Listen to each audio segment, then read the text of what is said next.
les kitsune.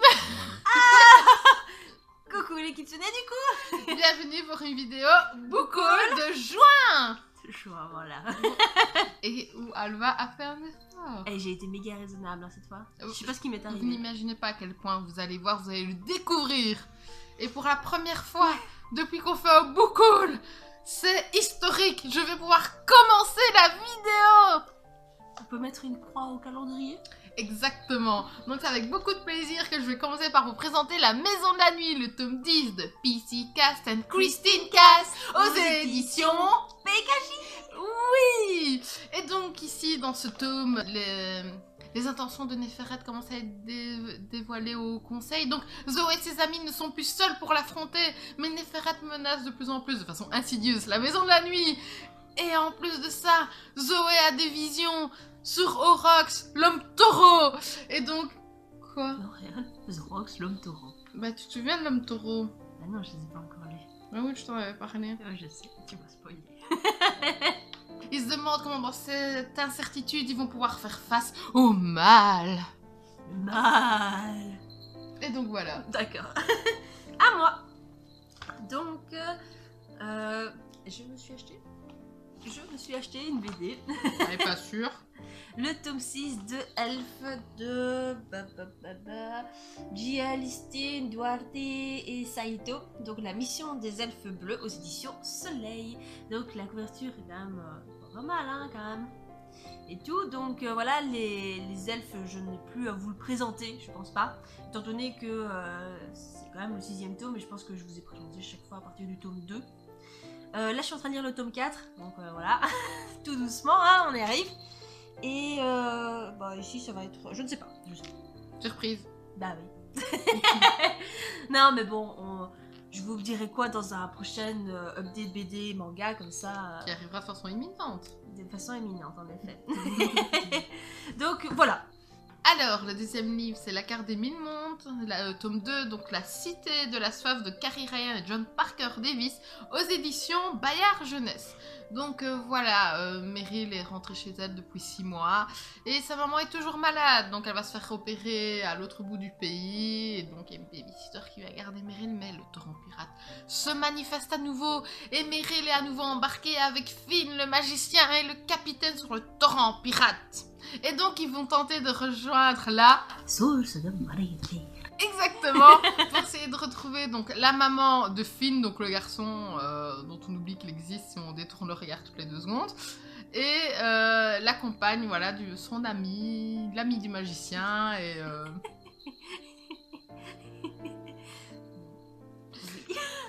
et donc voilà, Alva. Donc, j'ai acheté le tome 3 de Lovely Hair de Emma Toyama aux éditions Pika. Et donc, il me semble avoir présenté le tome 1 dans un précédent book haul. Donc, il s'agit de Mashiro qui, en fait, vit recluse jusqu'à ses 16 ans, 18, il me semble, 16-18 ans, et qui a toujours un corps d'enfant. Donc, un corps d'enfant. Trop mimi. Mais qui, en fait, devrait ressembler à ça. Trop mimi Toujours aussi. mimi aussi, hein. Et en fait, la particularité de Mashiro, c'est qu'elle elle garde en fait dans ses cheveux des dieux qui ont été Je m'en scellés. souviens de ça. Oui, c'est ça. Des dieux qui ont été scellés pour se reposer. Donc voilà. Mais à cause d'un incident un peu spécial, Mashiro va devoir s'enfuir de chez elle et du coup libérer certains dieux. Donc voilà, c'est un peu ses péripéties. Donc voilà, c'est un petit manga tout mignon, tout beau. Pour vous présenter quelque chose de très connu, le labyrinthe de la Terre brûlée de James Dashner aux éditions PKJ. Donc voilà, Thomas et ses compagnons sont sortis du labyrinthe et donc ils vont découvrir la Terre derrière le labyrinthe, une Terre pleine d'éruptions volcaniques, d'humains infectés qui sont complètement fous et un petit peu zombifiés. Des zombies, quoi. Voilà, des zombies.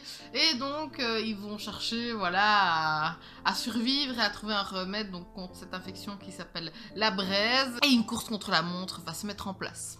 Donc, j'ai acheté lors de solde, enfin de solde, virus shopping, il fallait quand même passer par les livres. Évidemment. C'est sûr, j'ai acheté Shades of Magic de V-Shop aux éditions Lumen, donc le tome 1. Donc ça faisait méga longtemps que j'en avais envie. Surtout qu'il y a eu pas mal de coups de cœur quand même, et l'univers a l'air assez spécial et super entraînant. Donc nous suivons Kel, voilà, qui est un magicien de sang et qui vit dans le Londres rouge. Donc Londres, c'est un peu la ville centre de la Terre. Et ce qui est particulier ici, c'est qu'il y a 4 mondes, 4 Londres du coup, qui se tournent tout autour de la magie. Donc nous avons le Londres rouge, qui est plein de magie, plein de merveilles, etc. Nous avons le Londres gris, qui lui est un Londres sans magie, donc comme on vit là maintenant, enfin nous pensons. Nous avons le Londres noir qui, lui, la magie a absorbé le monde en fait, et donc on a coupé tous les liens vers ce monde-là. Et nous avons le Londres blanc qui, lui, est la magie se fait tellement rare que le moindre petit charme peut entraîner un égorgement pour avoir ce charme, etc. Donc le marché de la magie. Il a l'air super chouette ce bouquin. Oui, ça a l'air pas mal. Donc nous suivons Kel qui donc est un magicien de sang qui peut voyager à travers les différents Londres. Et une règle, je pense, parmi les magiciens de sang, c'est de ne jamais, jamais, jamais emporter d'objets venant d'un Londres pour aller dans un autre Londres. Ce que Kel fait. Évidemment. Et donc, il va se passer, à mon avis, un enclenchement. Et voilà, il va rencontrer certainement cette femme dans ses péripéties. Et donc, je me demande bien ce que va réserver ce bouquin. Donc, c'est une trilogie. Le tome 2 vient de sortir en français. Voilà. J'ai juste hâte de le lire, en fait. Et donc, le dernier livre pour moi, c'est Musso, la jeune fille et la nuit aux éditions XO. Donc, comme vous l'avez vu dans l'update, je n'ai pas apprécié le dernier et donc j'ai hâte de voir ce qu'il a fait dans le nouveau. Et donc, ça raconte l'histoire voilà, d'une jeune fille en 1992, c'est ça, en hiver 1992, voilà. 2 ans avant notre naissance. Oui, tout à fait, qui s'appelle Vinca, je ne sais pas trop, donc je vais l'appeler Vinca. J'aime bien. Moi je dis Vinca alors. Vinca ou Vindia, faites votre choix. Voilà, bon je vais l'appeler Vinca. Et moi Vinca. Voilà, parce que j'aime bien faire comme pas Alva. Là, il faut un peu de complémentarité, sinon c'est pas drôle. Oui, c'est vrai.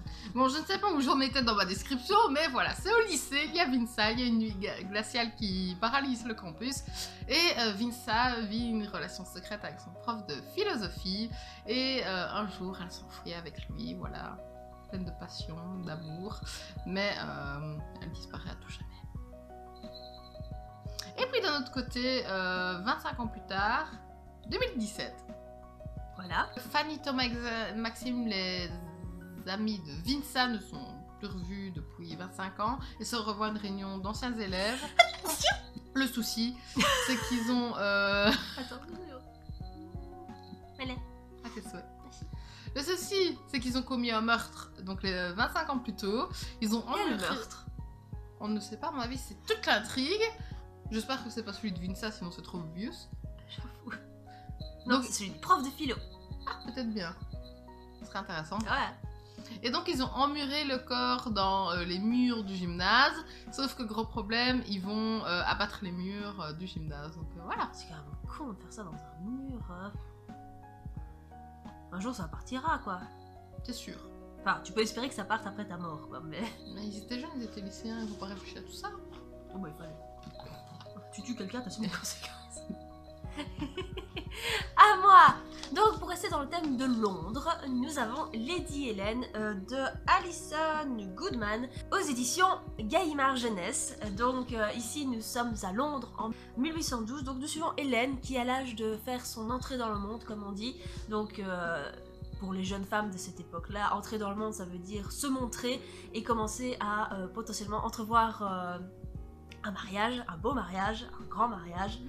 Et donc elle va faire ça. Le problème c'est que dans le même temps il y a d'horribles meurtres qui se déroulent autour d'elle, et dont notamment une bonne de la maison apparemment, et le Club des Mauvais Jours va enquêter parce qu'apparemment il y aurait des démons, des espèces de monstres qui s'infiltreraient dans toutes les couches de la société de Londres à ce moment-là, et donc ils vont un peu enquêter là-dessus sur ces meurtres. Donc ça a l'air pas mal, plein d'action et de fantastique.